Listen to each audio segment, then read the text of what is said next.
各位同學大家好啊，咁我哋即將會進行下學期嘅說話評估喎。嗱，不如我哋而家一齊將說話評估嘅範圍攞出嚟，一齊溫習啦。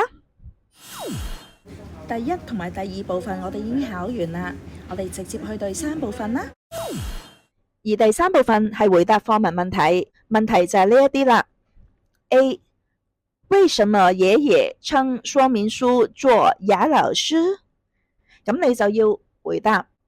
因為說明書不會說話，卻清楚列出遊戲的規則，教會我們怎樣玩起。咁其實同學咧冇需要逐隻字咧去背熟嘅，你大約差唔多我都會唔扣你分嘅啦。嗱 B 咯，除了要把自己的棋跳到目的地外，我們還要注意什麼？咁你就要答，我們還要設法阻止對方棋子順利連跳。至於小組交談部分，我哋已經評估完畢，同學冇需要再準備啦。